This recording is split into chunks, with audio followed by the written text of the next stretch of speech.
จับปุวีเตอร์จุ่มเปะบ่มโนเกจรานไฮเนอร์หมกเฮียนพลอนทีนีเกียติดซ่อนเตศกหมกนี้เพลียมจับปุเกออยขยมអូនសម្លាញ់តោះយើងរត់ទៅតើលោកកំពុងធ្វើអីឆាប់លែងពួកយើងទៅហើយគ្មានអ្នកណាមានសិទ្ធិប៉ះពាល់ម៉ាក់របស់យើងបានឡើយ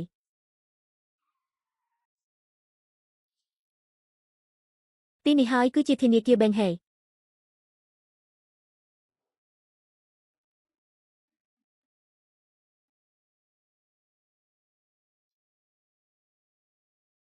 ើលោកឯងខ្វាក់ភ្នែកមែនទេហេតុអ្វីបានជាអ្នកមិនមើលថាធនាគារត្រូវបានបិទហើយ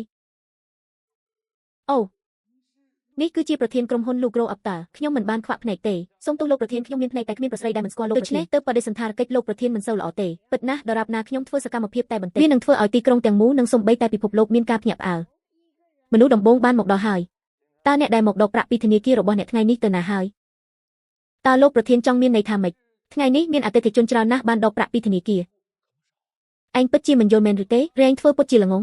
តើវាអាចទៅរួចទេមនុស្សដែលគាត់កំពុងរកនោះជាក្មេងល្អិតម្នាក់នេះឬខ្ញុំបានឮថាគាត់នៅធនាគារនេះលោកម្ចាស់ឲ្យចេញមកខ្ញុំនេះហើយជាមនុស្សដែលឯងកំពុងស្វែងរកឯងយកកាត់ឲ្យខ្ញុំវិញ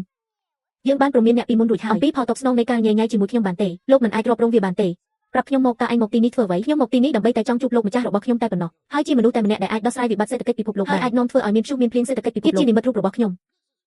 ប៉ុន្តែវាជាមិនមែនជាឯងអ្នកនោះទេមើលនេះមកខ្ញុំជាម្ចាស់កាតនេះអូវាពិតជាកាតរបស់អធិរាជមែនតើវាអាចទៅរួចទេដែលលោកដែលជាបុរសមានបំផុតនៅប្រទេសចិនដោយសារតែកាតនេះអូ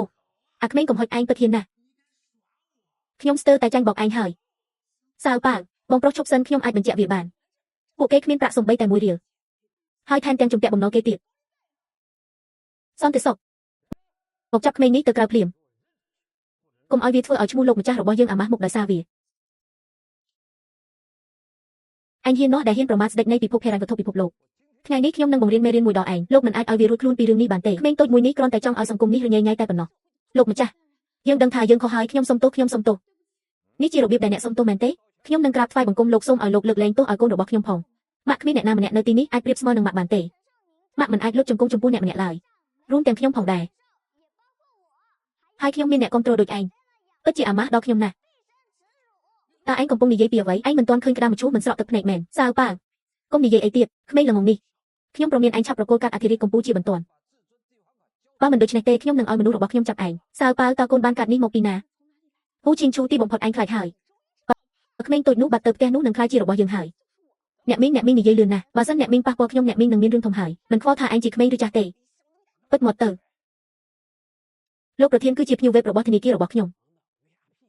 បញ្ហានេះខ្ញុំនឹងដោះស្រាយឲ្យលោកល្ងងខ្លៅទាំងស្រុងខ្ញុំត្រៀមខ្លួនរួចរាល់ហើយដើម្បីជួបលោកម្ចាស់របស់ខ្ញុំហើយកាដូមួយគឺជាទ្រព្យដ៏មានតម្លៃបំផុតនៅក្នុងលោកនេះខ្ញុំប្រកាសថានឹងបានជួបលោកម្ចាស់របស់ខ្ញុំហើយអាក្មេងល្អិតឯងហ៊ានសើចចំអកឲ្យខ្ញុំផងនៅក្នុងគំនិតរបស់ខ្ញុំលោកមិនសមនឹងបានជួបគាត់ទេសាវប៉ាវ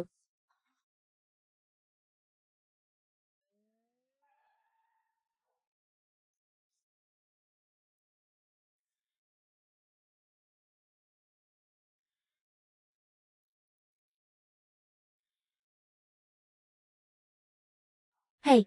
ចាប់ម្ដាយនិងកូននេះឲ្យខ្ញុំអុយបងថ្លៃ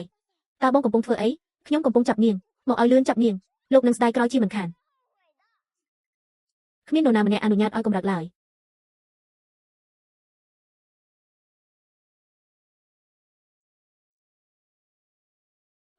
បញ្ឈប់វាទាំងអស់ភ្លាមតើនាងជានរណា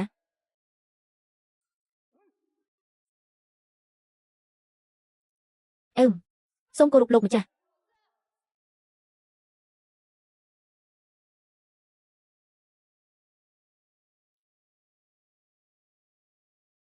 សូមលោកម្ចាស់បង្ហាញខ្លួន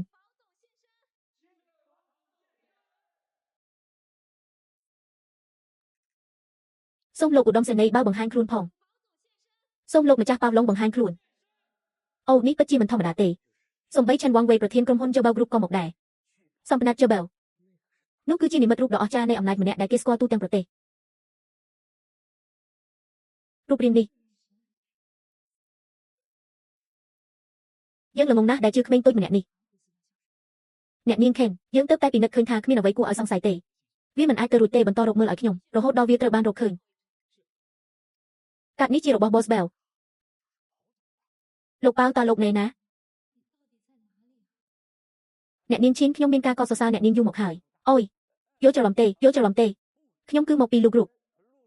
ខ្ញុំធ្លាប់បានដឹងអំពីកេរ្តិ៍ឈ្មោះនិងកិច្ចការរូបភាពរបស់លោកម្ចាស់ប៉ៅជាយូរមកហើយតើខ្ញុំអាចសួរបានទេថាតើពាក្យទាំងអស់ដែលគាត់បាននិយាយនោះជាការពិតឬអត់